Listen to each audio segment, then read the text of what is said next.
గుర్తుపెట్టుకోవాలండి. ప్రభుత్వాలు శాశ్వతం, రాజకీయ నాయకులు శాశ్వతం కాదు. మేము మా కాల పరిమితి ఉందనేది ఒకటి గుర్తుపెట్టుకుంటే బాగుంటదండి. దీన్ని బట్టి వాళ్ళు ఎప్పుడైనా ప్రభుత్వం చేసింది, మేము ప్రభుత్వానికి భూములు ఇచ్చాము, ప్రభుత్వం డెవలప్ చేస్తుంది, రాజకీయ నాయకులు వచ్చిపోతారు అంతే వాళ్ళు. అలా వెళ్ళిపోయిన 5 ఏళ్లలో నువ్వు ఎంత నాశనం చేశావో, ఇవాళ అమరావతి రాజధాని కాదు అని చెప్పేసి నువ్వు నిలబడితే నీకు వచ్చిన సీట్లు 11, అమరావతి రాజధానికి ఎజెండా పెట్టిన కూటమికి వచ్చిన సీట్లు ఇవాళ 164 సీట్లు వచ్చినాయి. అలాంటి వాటి గుర్తు పెట్టుకొని ఇప్పటికైనా రాజకీయ నాయకులు మనం ఏది చేసినా ప్రభుత్వాన్ని గౌరవించాలి, పాస్ చేయాలి, చట్టాన్ని కూడా గౌరవించాలని గుర్తుపెట్టుకోవాలి. పార్లమెంట్ లో విభజన చట్టం చేసి మరి మ్యాపుల్లో కూడా రాజధాని అమరావతి అని చెప్పి ఆంధ్రప్రదేశ్ కానీ పెట్టినా కూడా కాదు అని చెప్పేసి మీరు కోర్టులకు ఎక్కి ఈ మార్చి ఇందాక ఉమేష్ చంద్ర గారు అంటే 50 కేసులు వేసాడండి అమరావతి మీద.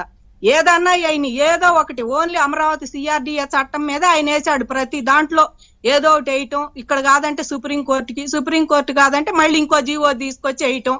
అంటే రైతులు సుఖంగా వాళ్ళు ఈ జీవో వచ్చింది మనం సంతోషపడదాం, మనకు అనుకూలంగా వచ్చిందని మేము అనుకుంటామో లేదో తెల్లారి ఇంకో జీవో రెడీ చేసేవాడు. అంటే వాళ్ళు మానసికంగా కూడా ఆనందం పొందకూడదు రైతులు అని చెప్పి 280 మందిని పట్టున పెట్టుకున్నాడండి జగన్మోహన్ రెడ్డి. కేవలం జగన్మోహన్ రెడ్డి ప్రభుత్వమే చేసిన హత్యలేనండి ఇవన్నీ.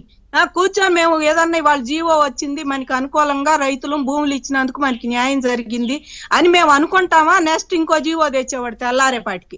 అలాంటి మానసికమైన ఆనందం పొందేవాడు. మేము అందరం శిబిరాల్లో పడి ఏడుస్తుంటే చచ్చిపోయిన దగ్గరికి పోయి బోరుమంటే కూడా అమరావతి గెలవాలని అనుకున్నా కూడా ఆయనకి సంతోషం ఉండేది కాదు. మమ్మల్ని చూసినా కూడా చూడటానికి వీలు లేదు అని చెప్పేసి దడిగట్టేవాడు, పోలీసులను పరదాలను కట్టుకొని పోయేవాడు. అలాంటి జగన్మోహన్ రెడ్డి ఆంధ్రప్రదేశ్ సుఖంగా ఉండకూడదండి. శ్రీనివాస్ గారు చెప్పినట్టు ఆయనకు అమరావతి ఒక్కటే కాదు, ఆంధ్రప్రదేశ్ సుఖంగా అసలు ఉండకూడదు.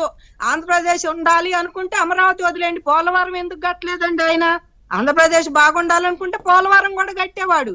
ఎక్కువ బెనిఫిట్ పోలవరం ఆంధ్రప్రదేశ్ కే. మరి రాజశేఖర రెడ్డి గారి కళని ఆయనే చెప్పుకునేవాడు. అలాంటి పోలవరాన్ని ఎందుకు వదిలేశాడు? కాబట్టి ఆయనకు ఆంధ్రప్రదేశ్ అసలు సుఖంగా ఉండకూడదండి. చంద్రబాబు గారు చేసిన జాయిన్ చేయకూడదు.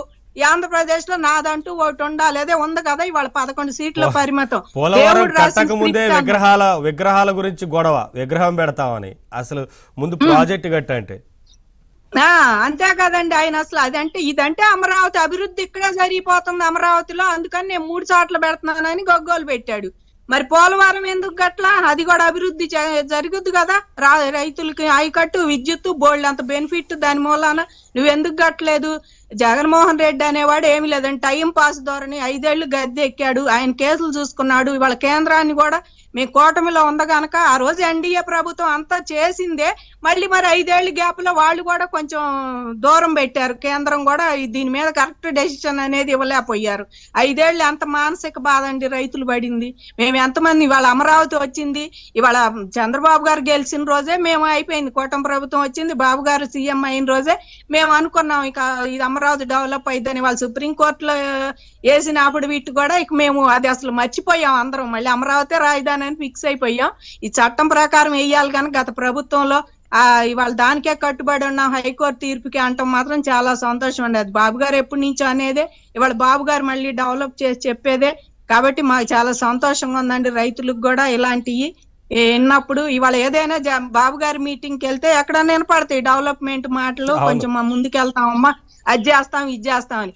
నీ మీటింగ్ కి వెళ్తే ఏమొచ్చిందండి? పోయినసారి కూడా మీటింగ్లు పెట్టి ఆయన 4 పెళ్లిళ్ళు వీళ్ళు 4 పెళ్లిళ్ళు చేసుకున్నారు. లేకపోతే ఆయన పోయాడు, ఆయన వెళ్ళి కూర్చున్నాడు. 74 ఏళ్ళు ఆయన, ఆ ఏళ్ళు ఈ ఏళ్ళు. ఇవాళ నువ్వు 24 నువ్వు సీఎం అయినప్పుడు అసలు ఏనాడన్న ప్రెస్ మీట్ పెట్టాడండి? ఇప్పుడు ప్రెస్ మీట్ పెట్టి తేపోసారి బయటకు వచ్చి ఏదో ఒకటి చెప్పాలి కనుక చెప్పాలి అని చెబుతున్నావు. కానీ కాదండి, ప్రభుత్వం మారగానే మీరు చూశారు కదా, అమరావతిలో అతిపెద్ద డ్రోన్ సమిట్ పెట్టారు. మొత్తం ప్రపంచం అంతా అమరావతి వైపు చూసేటట్టు చేశారు. అది విజన్ అంటే అది కనపడుతుంటుంది ముందే మనకి కళ్ళ ముందు. అదేనండి, ఎవరన్నా ఇప్పుడు మామూలు వాళ్ళు ఇల్లు కట్టుకుంటే ఏదో ఊళ్ళో ఒక 2 ఇల్లు చూసి బాగుండేలే ఆ మోడల్ కట్టుకుందాం అనుకుంటారు. ఒక ఇంజనీర్ ఇల్లు కట్టుకుంటే ఏం చేస్తాడు? ఇంకా ముందు మనం 10 సంవత్సరాలకు కూడా మన ఇల్లు చూడాలి, ఆ రకంగా ఉండాలని చెప్పి కట్టుకుంటాడు. ఆ స్థితిలో ఇవాళ చంద్రబాబు నాయుడు గారు మంది ఇంకా ఏపీ అంటే కొత్తగా కట్టుకుంటున్నాం కానీ ఇంకా ముందు చూపు బాగా ఉండి దేశాలు తిరిగి వచ్చి ఆయన చేసి చెయ్యాలి ఆంధ్రప్రదేశ్ నే మన ప్రపంచానికే చూపియాలనుకున్నారు. ఆయన దేశం కూడా కాదు, దేశం దాటి ప్రపంచాన్ని చూపియాలనుకొని చేస్తే నువ్వు వచ్చి సర్వనాశనం చేసావు. కాకపోతే ఒకటి గుర్తు పెట్టుకోవాలి, నువ్వు శాశ్వతం కాదు, హాయిగా వెళ్ళిపోయావు. నువ్వు ఇక్కడి నుంచి తీసుకెళ్ళింది ఏమీ లేదు. అమరావతిలో చేసావు 11 సీట్లు పరిమితమై ఇంట్లో ఉండవు. మేము అసలు 5 సీట్లే రావాలనుకున్నాము, 151లో 5 రావాలనుకున్నామండి. ఆయనకి ఇంకా వచ్చింది అసెంబ్లీకి రావాలనుకున్నాము. ఆయన అసెంబ్లీకి రాకపోతే మీరు అనుకున్నదే జరుగుతుందిలేండి నెక్స్ట్ ఇంకా. ఈ రకంగా అనుకున్నాము. ఎప్పటికైనా సరే ఆయన నోరు మూసుకొని అమరావతి డెవలప్మెంట్ కి ఏదన్నా చెయ్యేస్తా శ్రీనివాస్ గారితో మాట్లాడదాం, వారేం చెప్తారు.